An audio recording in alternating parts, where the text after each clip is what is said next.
لە کۆتاییاری قۆناغی کۆمەڵەکانی خولیانە پلەدوەکان و لە کۆمەڵی دووەم لەسەر یاریگەی دووەمی پێشمەرگەی هەولێر یانەی زانکۆی جیهان میوانداری شێخانی کرد. ئەم یاریە خاوەنی بلیتی دووەمی سەرکەوتو بۆ قۆناغی کۆتایی یەکلا دەکردەوە، دۆڕاویش لە ڕکابەریەکە دەردەچوو، بۆیە بە بەهێزی و پڕ ڕکابەری دەستی پێکردو. سەرەتایەکی سەرنج ڕاکێشی هەبوو، دوای تێپەڕبوونی تەنها 4 خولێک ئەرکان مەنسوور گۆڵ یەکەمی شێخانی تۆمار کرد. لە خولەکیدا زریان جەوهەر ئەنجامەکەی یەکسان کردەوە بۆ زانکۆی جیهان. دوای 7 خولێک ئەرکان مەنسوور جارێکی تر بە گۆڵی زانکۆی جیهان گەیشتەوە و گۆڵی دووەمی شێخانی تۆمار کرد. دواتر یاریزانانی هەردوویانە چەندی دەرفەتیان بۆ ڕێکەوت، بەڵام بە گۆڵی زیاتر نەگەیشتن.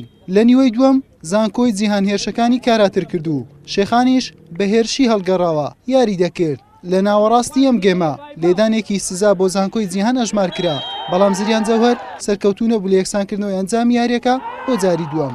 ئەمەش بۆ هۆکاریەوەی هێرشە هەڵگەڕاوەکانی شێخان مەترسیدارتر بن. تا لە خولە چێشتا و 5 ئەحمەد کەریم گۆڵی سێمیشی بۆ شێخان زیاد کرد، کۆتایی بە ئەنجامی یاریەکەی هێنا.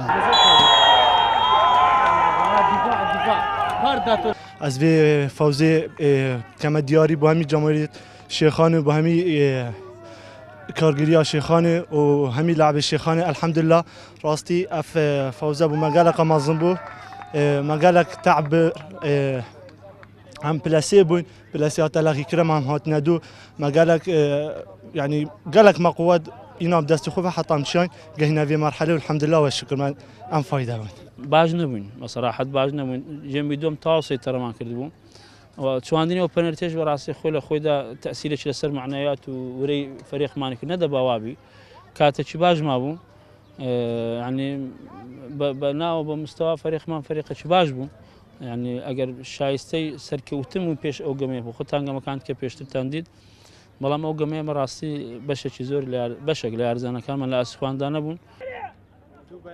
بەم شێوەیە شێخان و ئاسۆ بوونە ئەو دویانەی لەم کۆمەڵەیە گەیشتنە قۆناغی کۆتایی و زانکۆی جیهانیش دوای دۆڕانی بە هەردوویانە لە ڕکابەری خولەکە چووە دەرەوە. حوسێن محەممەد کەناڵی پێیام هەولێر.